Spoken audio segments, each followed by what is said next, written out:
Hello friends, welcome back to Mohan sir की class. दोस्तों, पिछली वीडियो में मैंने आपको सावी की हमदर्दी और चक्रव्यूह तोड़ने की कामयाबी के बारे में बताया था। साथ ही यह भी बताया था कि अब मेरा स्कूल जाना भी शुरू हो गया था और अब बढ़ते हैं आगे। तो दोस्तों, भले मेरा स्कूल में जाना बंद था, मगर मेरे ट्यूशन के बच्चे पढ़ने आते थे और ट्यूशन की वजह से ही सावित्री टीचर मेरे रूम पर आती थी। कभी कभी सावित्री टीचर भी ट्यूशन में मैथ्स पढ़ा लेती थी। उनकी वजह से अब स्टूडेंट्स की संख्या भी बढ़ गई थी। इसलिए अब मैंने विद्यार्थियों को 2 बैच में डिवाइड कर लिया था और एक बैच मैंने सावी को पढ़ाने को कहा था। सावी ने भी हामी भर दी थी, मगर मेरे रूम पर सावी का आना लोगों को गलत लग सकता था। भले ही हम गलत नहीं थे, मगर लोगों की सोच पर हम पाबंदी नहीं लगा सकते थे। इसीलिए जब वह मेरे रूम पर आकर ट्यूशन लेती, तब मैं स्कूल चला जाता था, क्योंकि हम दोनों नहीं चाहते थे कि हमारे इस रिश्ते को कोई गलत नाम दे। हमारे रिश्ते में खोट नहीं थी, मगर लोगों की सोच में जरूर खोट आ सकती थी। हमारा प्यार अब थोड़ा गहरा गया था और एक दूसरे को देखे बगैर हमारा दिन नहीं गुजरता था। मगर फिर भी लोगों की गलत सोच को ध्यान में रखकर स्कूल में हम सिर्फ टीचर्स की तरह ही रहते थे। लोग कहते हैं कि प्यार अंधा होता है, मगर मैंने जो प्यार किया वह अंधा प्यार नहीं था। मैंने हर चीज अपनी हैसियत में रहकर की और प्यार के इस पवित्र रिश्ते को कभी दाग नहीं लगने दिया। वरना आज के समय में तो प्यार एक खेल हो गया है और आजकल हर लड़की चाहती है कि उसका बॉयफ्रेंड हो और हर लड़का चाहता है कि उसकी गर्लफ्रेंड हो, और हवस के नाम पर प्यार जैसे पवित्र रिश्ते को बदनाम करने की कोशिश करते हैं और थोड़ा प्रॉब्लम होने पर भी उस रिश्ते को वहीं पर तोड़ दिया जाता है। दोस्तों, कुछ किताबें और पढ़ाओ बाजार की दुर्गति बताने वालों को। कुछ किताबें और पढ़ाओ बाजार की दुर्गति बताने वालों को शायद प्यार के बाजार होने का पता नहीं चला उन्हें। दोस्तों, अब हमें समाज की रूढ़ी परंपराएं और रीति रिवाज तुच्छ लगने लगी थी। हालांकि यह बात सच है कि हमारे भारतीय संस्कृति में रीति रिवाज और परंपराओं का बहुत ज्यादा महत्व है। इन्हीं रीति रिवाजों और परंपराओं की वजह से ही लोग एक दूसरे से जुड़े होते हैं। समाज के उत्थान तथा विकास के लिए परंपराओं का होना बहुत जरूरी है और इन्हीं परंपराओं की वजह से ही तो विदेशी लोग भारतीय संस्कृति के कायल हैं और दुनिया में हमारी भारतीय संस्कृति का नाम है। मगर कुछ प्रथाएं और परंपराएं हैं जो हमारे समाज के उत्थान के लिए हानिकारक भी हैं, जैसे बाल विवाह, सती प्रथा, पर्दा प्रथा।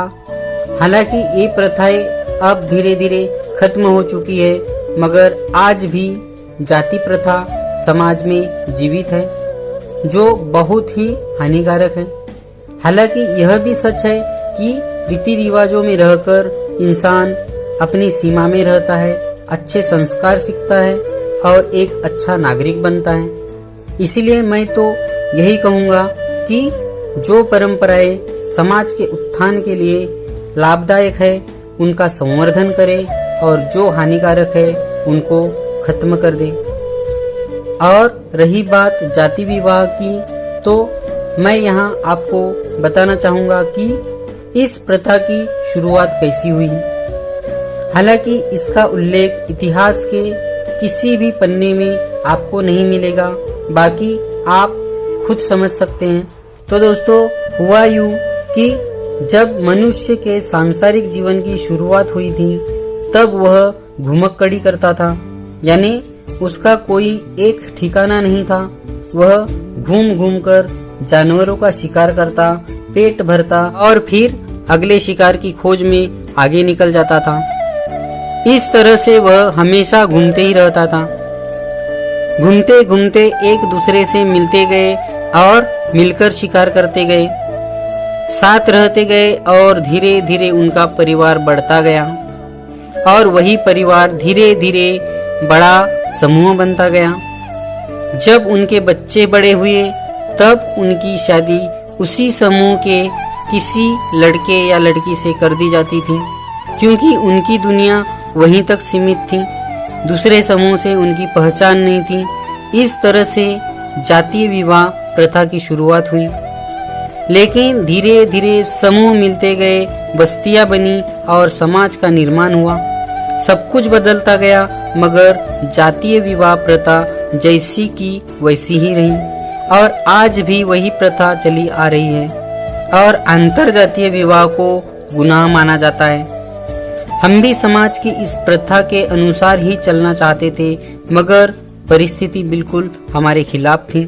हम अब दोनों ने शादी के बंधन में बंधने का फैसला कर लिया, क्योंकि मैं सावी को उस दलदल से निकालना चाहता था। दोस्तों, इससे पहले मैंने उस सर को भी मौका दिया था जो उसे चाहता था। मैंने उन्हें कहा था कि सावी को तो मैं उस दलदल से निकालना चाहता हूँ, मगर तुम अगर उसके दिल में जगह बना सकते हो तो मुझे कोई ऐतराज नहीं है।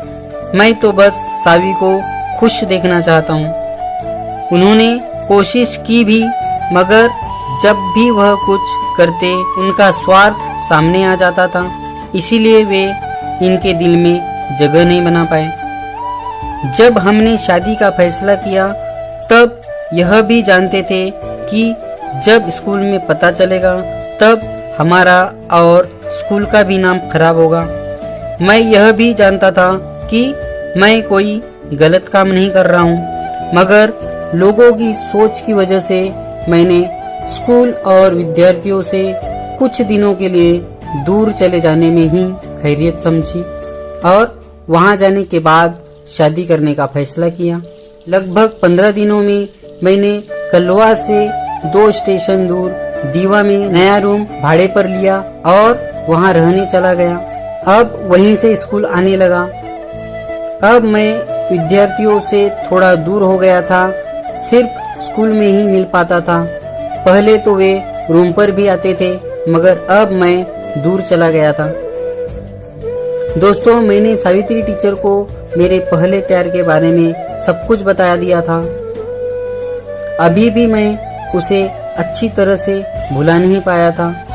जब जब मुझे उसकी याद आती तब तब मेरे वे घाव दुखने लगते थे जो उसने दिए थे और उसकी शादी तुड़वाने का वह प्रण याद आ जाता था।